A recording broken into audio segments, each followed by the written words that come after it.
In this video, we'll be explaining why your home is insured for over or under market value. Hi, I'm Shelly Moscatelli. I'm a personal lines client success manager at Berry Insurance.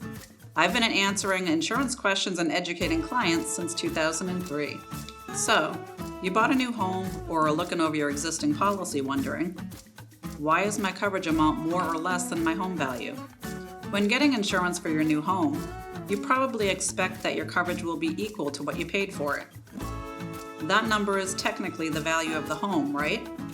Well, actually, when it comes to home insurance, you are actually covered at your replacement value, not market value. So, in this video, you'll learn the different parts of a home insurance policy, especially dwelling coverage, market value versus replacement value, how replacement cost is determined, why dwelling coverage might be less than market value, why dwelling coverage might be more than market value. Let's get started.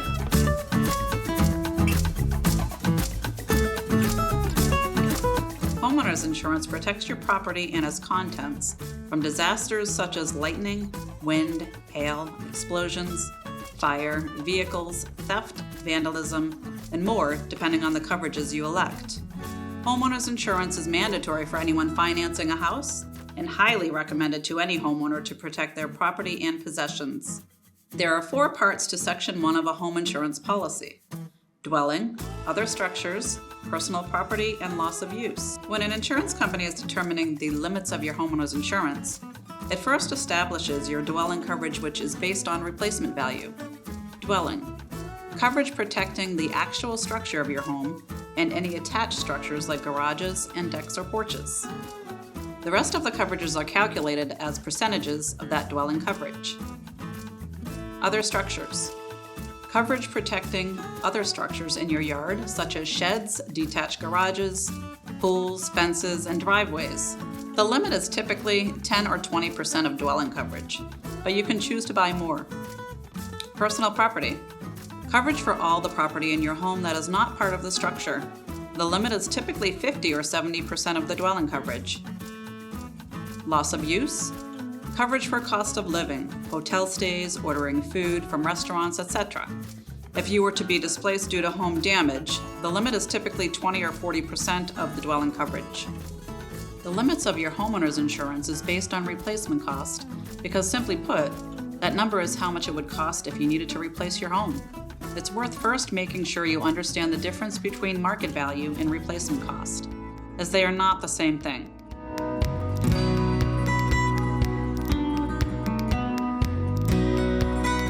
Also known as actual cash value, ACV, market value is the value of your home if it were sold today. This includes multiple variables such as depreciation, land value, location, and the current state of the real estate market. Replacement cost is what it would cost to rebuild your home if the structure were to be completely destroyed, burned down, regardless of where it is located.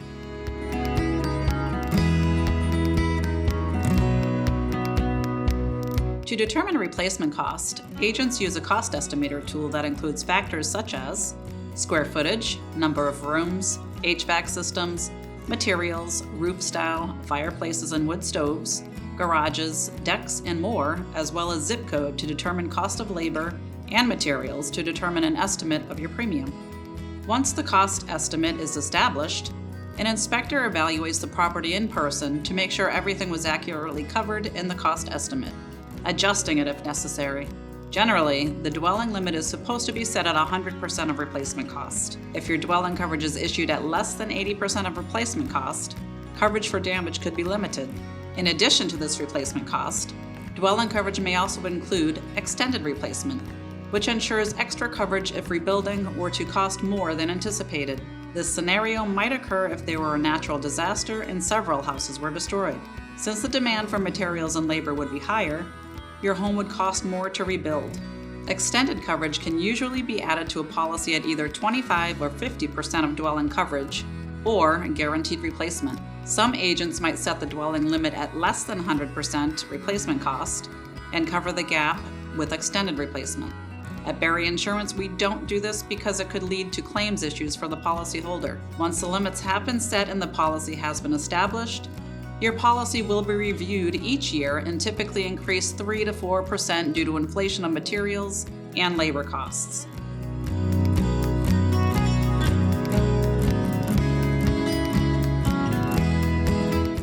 Generally, when a person gets a homeowner's policy, the dwelling coverage is less than what they paid for the home.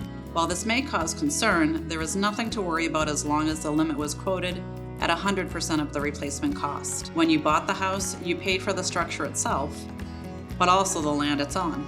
Since you would not need to pay for the land if you rebuilt the home, it does not need to be included on your insurance limits. You might notice a bigger gap in the difference between market value and replacement value if your home is in a desirable location.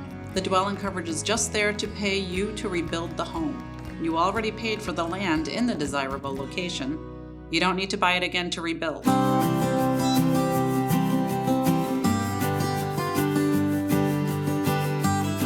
In some cases, you might find your dwelling coverage amount is higher than the sale price of the home. Unless there was some sort of mistake in calculating your replacement value, this does not mean you are overpaying for your insurance. Usually, this just means you got a good deal for your home. Maybe your home was priced low, or you purchased a bank-owned property, or a short sale, or maybe the real estate market was in a good place for buyers when you purchased it. Regardless of the reason, you paid less for your home and land than it would cost to rebuild the home. Another reason your dwelling coverage might be higher than the sale price is if the home is in an area where people aren't moving to, which lowered the market value. Certain homes that are older may also yield higher dwelling coverage.